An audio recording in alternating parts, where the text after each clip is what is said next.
This news update is brought to you by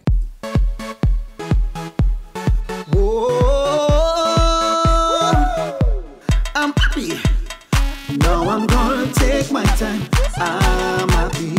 Enjoying myself with lime. I'm happy. Escape from reality. Yay! And let lime take care of me. We're just happy and smiling, doing almost anything, having fun and just living. Shopping, chilling, everything. Get happy with Barbados' largest and fastest 4G network. Activate any Lime prepaid or postpaid mobile plan today.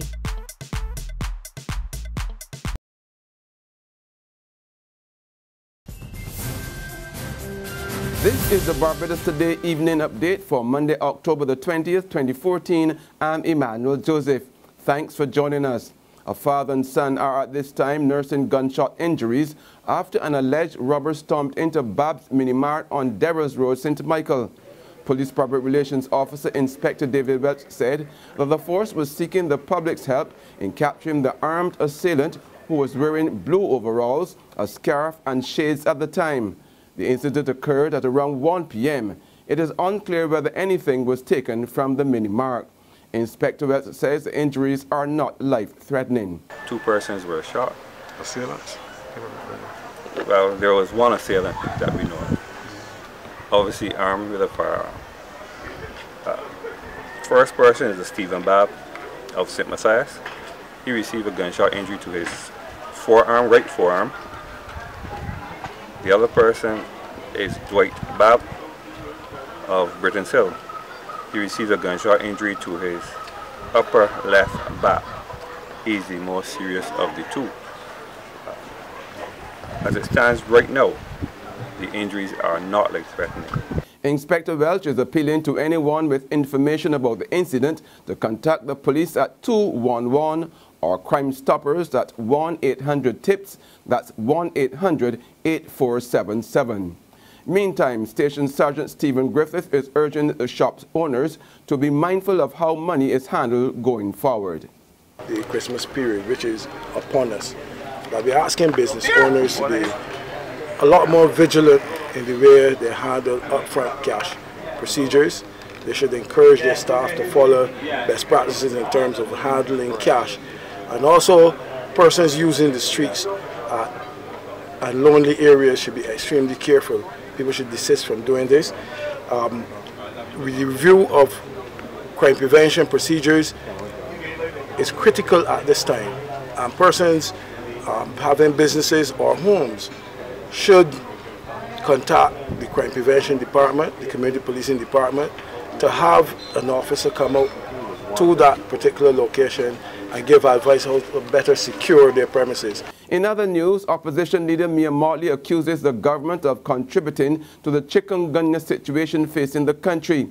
Addressing the Barbados Labour Party St. Peter branch meeting last night, Motley blamed the mass layoffs in the public sector for the situation. She said that the retrenchment program left the island without adequate numbers of cleaners for the public places.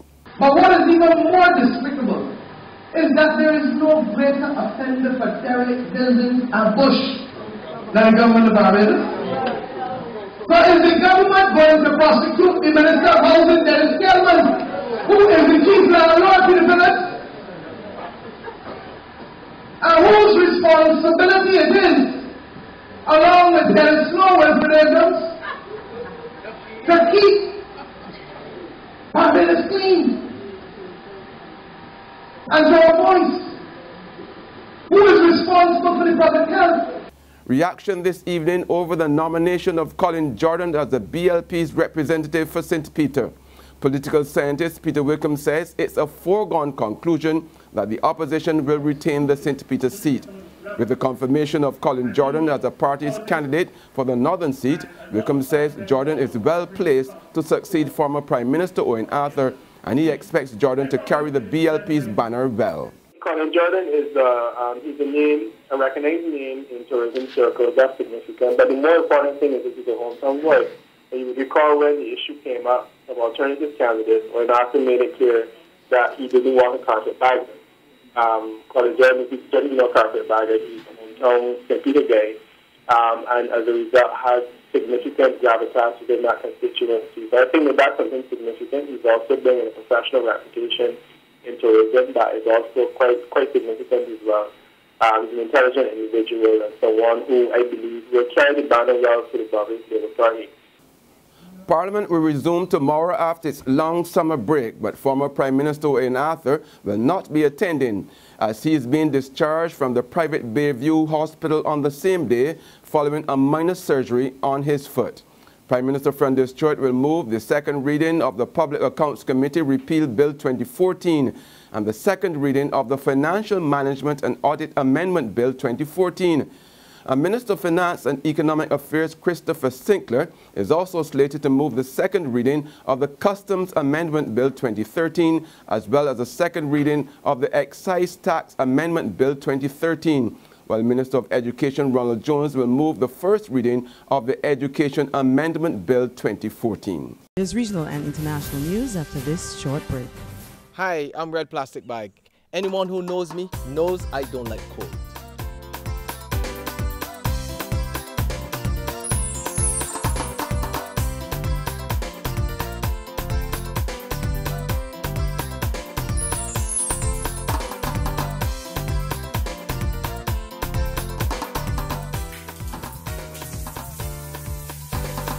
Sunshine reigns in my country. I love it.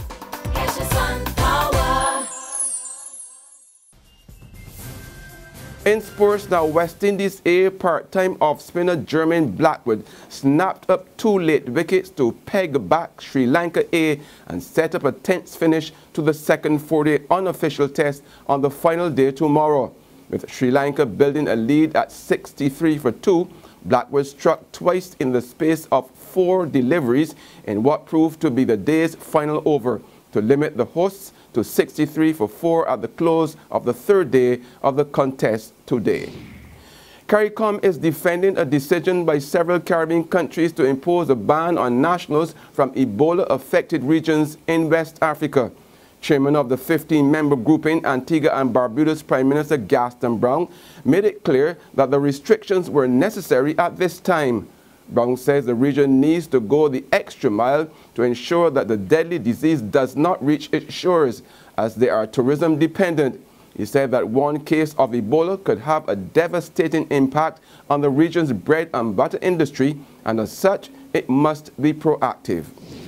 And further afield now, celebrations in Spain by the family and doctors of the nurse who survived the deadly Ebola virus. Message from Teresa Romero's husband. I'm very happy because Teresa has overcome this disease, Javier Limon says. Only hours earlier, her latest test samples were being rushed into a lab at Spain's CDC, the National Microbiology Institute. Inside, technicians suited up. Confidence was high. This would be the test that shows she beat Ebola. We are expected this. But I think so. We have to see. The patient is really improving. The news comes on the same day that 43 people in Texas who came into contact with U.S. Ebola patient Thomas Eric Duncan were officially cleared of the virus, and the World Health Organization declared Nigeria Ebola-free. And on that note, we end our Barbados Today evening update. We'll be back again in the morning. But until then, remember to log on to www.barbadostoday.bb, subscribe to our e-paper and email updates, or like us on Facebook. You can also catch us on Izumi Media in bus terminals or Screenplay and supermarkets and gas stations near you. Also tune in to Channel 101 on Lime TV to get all the latest news and sports. I'm Emmanuel Joseph. Have a great evening. This news update is brought to you by...